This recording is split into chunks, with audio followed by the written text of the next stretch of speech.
I'm about to explain to you multiple reasons why the future for Star Wars is incredibly bright. Let's break it down.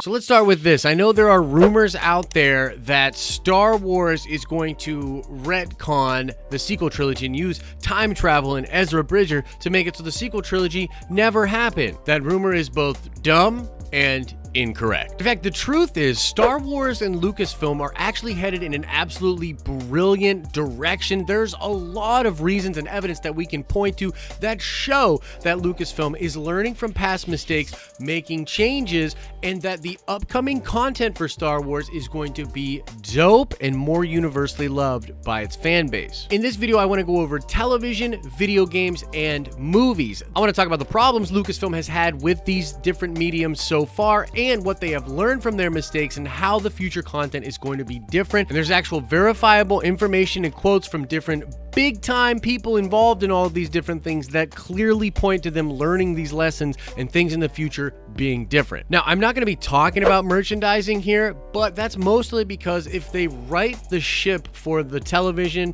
for the video games, and for the movies, the merchandising stuff should take care of itself. The merchandising stuff is really a side effect of the not great content that Disney has created for the different mediums. So let's start with television. Now, television was not a place where Lucasfilm actually had a lot of problems. There's not like a bunch of huge things that you can point to with regards to television, but it hasn't been perfect for them. They have had some issues. There's a big group of Star Wars fans that weren't exactly thrilled with Star Wars Rebels, and they much prefer Star Wars The Clone Wars. And of course, Star Wars Resistance was pretty much a flop, ended way before it was supposed to, and didn't really resonate with audiences. However, I don't have to tell you that The Mandalorian Season 1 was a massive success for Disney and for Star Wars. It actually might be the biggest win that Disney Star Wars got in its whole entire first wave of content. And we know that Mando Season 2 looks to be very ambitious, bigger in a lot of different ways, and it will introduce a lot of cameos for different characters that will then show up in spin-off series. We've been talking about this at great length. There's a ton of rumors about live action appearances and shows that are all going to tie together, creating something like the MCU over on Disney+. I'm personally calling this thing the Filoni-verse, and there are reports that yes, indeed, Dave Filoni has been put in charge of this shared universe of live action television, and of course, some of the animated stuff that will also tie into it. Here's a list of the different shows rumored to be being developed over at Lucasfilm. We've got the Boba Fett show, we've got a live-action Ahsoka show, we've got an animated Rebels sequel show, we've got an animated Clone Wars show that seems to be focusing on the Bad Batch, and for the record, yes, I have heard about this. I did talk to Kessel Run Transmissions, Noah and Corey about this as well, and yeah, it looks good to me. I've heard some sources say it's happening, so I'm going to go ahead and give them the benefit of the doubt. Yes, a Clone Wars type show that's focusing on the different clones is coming out as well. We've also got the Ezra Bridger and Thrawn show, and another show that's rumored to be tying into all of these different things, and we don't know what or who the main character is going to be of that show. And all of those shows are said to be working together in sort of a Game of Thrones or Marvel Cinematic Universe type way, telling one big story over time.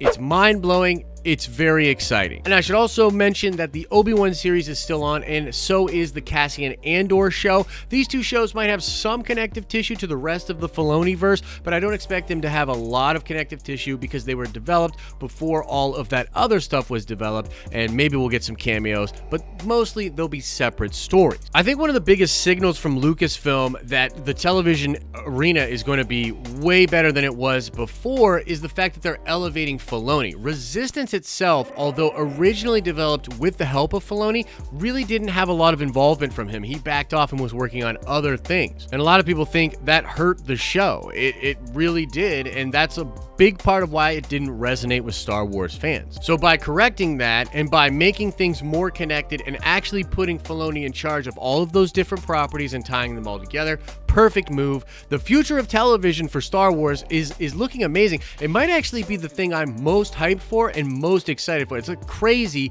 but yeah, man, the Filoniverse is going to be dope. Now, let's next talk about the video games. So let's start by talking about the Battlefront games. Battlefront 1, huge disappointment, made all kinds of negative headlines, and Battlefront 2 similarly created a bunch of bad PR for EA, Star Wars, and Lucasfilm. Both of the games had really predatory monetization practices with their loot box. Both of the games had a serious lack of content in their original renditions, and we now know this was due to EA and Lucasfilm really being like, get these games out in time for these movies, and the crunch in video game development culture is a totally real thing, and it just made for bad products. However, Battlefront 2 made a super crazy turnaround and started adding a bunch of awesome content to the point where now the game is completely worth not only the $30 half price that you can usually pay for it, but in a lot of ways it actually warrants a full $60 price tag nowadays. It has so many more features, so much more customization stuff. It's really cool. It was awesome to see that game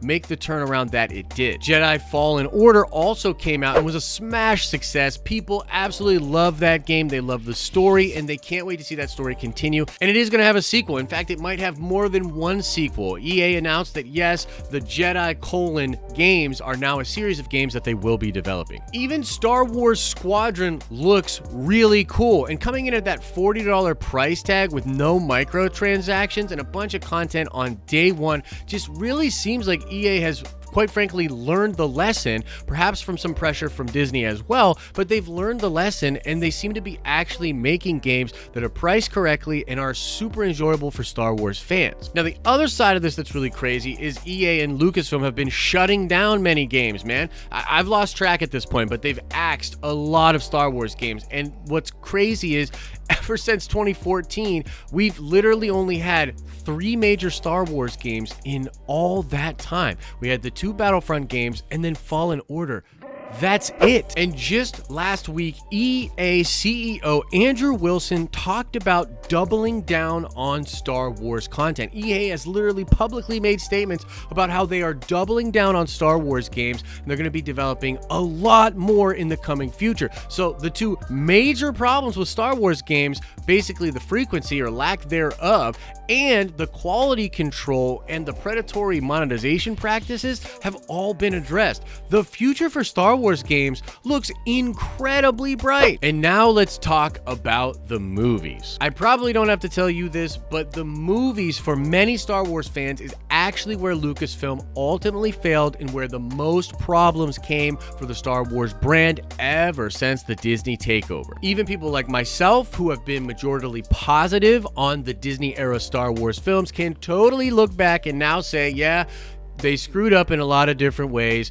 They really should have had a plan, and there's a lot of stuff they probably shouldn't have done. They should have reined certain creators in and been more MCU-like with their canon. It would have really helped. But we can't go back in time. Despite what some people are spreading around there on the internet, Lucasfilm has zero intention of retconning the sequel trilogy. And although it's not necessarily worth going into all the little problems with the Star Wars movies over the past couple of years, I'm here to tell you that I know for certain that Lucasfilm has heard the feedback, that they are making changes, and that the future movies are likely to be much better than what we have gotten thus far. I think the biggest piece of evidence for this is the actual step back or break in movies in general. Now, I think it's important to note here, this was not something Bob Iger and Disney wanted. This was Kathy coming to Bob Iger and saying, we need time. We need to put things in order. We need to really take our time to develop whatever the future of Star Wars movies is, so we need some time. Bob Iger reluctantly agreed, and now they have time to solidly figure out what is the plan for the films moving forward. And I did reach out to some sources at Lucasfilm, and they did make me aware that Lucasfilm is understanding of what the problems were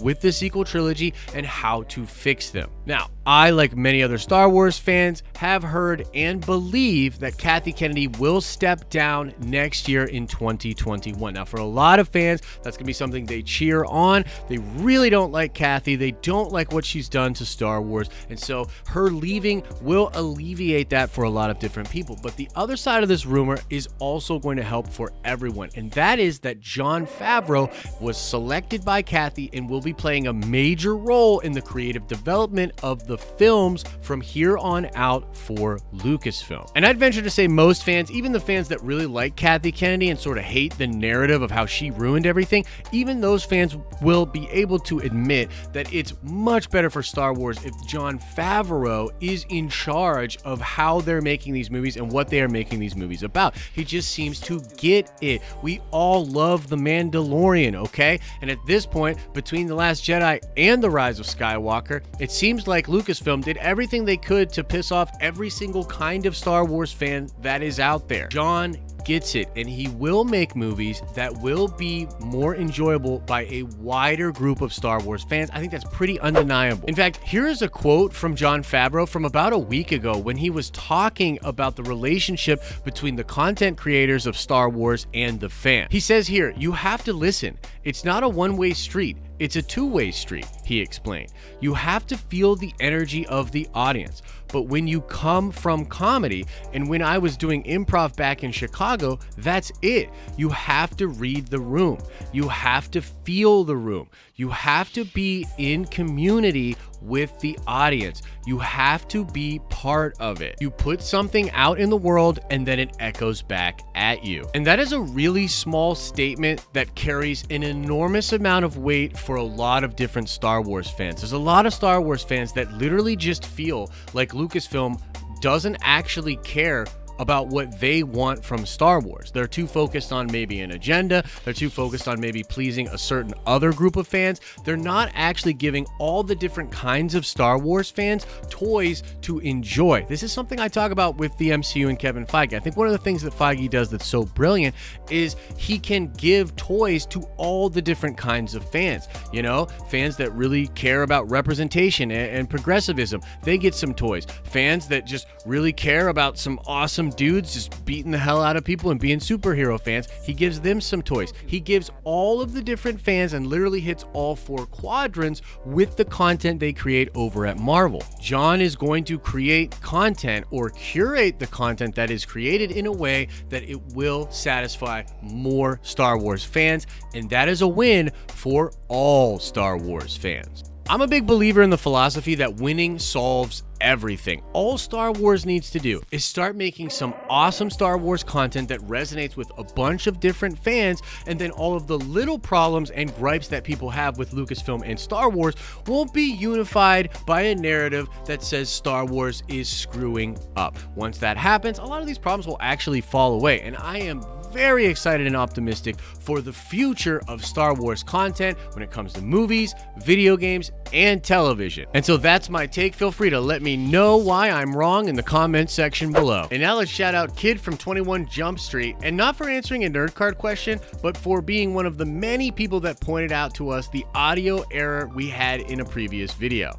We didn't catch that error in time. The video already had accumulated a lot of views, and so we needed to leave it up, but I totally understand what you're saying. We will do better. So shout out to you, a kid from 21 Jump Street. We will do better. Thank you for the feedback. And now let's ask another nerd card question before we get out of here. I want to know, who is the composer that came up with the sound for The Mandalorian? That's right, who created the dope soundtrack for The Mandalorian? Answer that question in the comments section below. And guys, I just want to say thank you for watching this video, and I also want to let you know we are ending our Patreon as it currently exists, and instead we are focusing on channel memberships over on our live streaming channel, where we live stream all the time. If you like the content over here or you like the streams over there and you want to support us, go over to the live streaming channel and check out our memberships, which literally go live tomorrow, Monday, June 29th. And if you're watching this after that, they're live. Go check it out. As I always say, I hope you're having an awesome and a nerdy day, and I'll see you in the next video.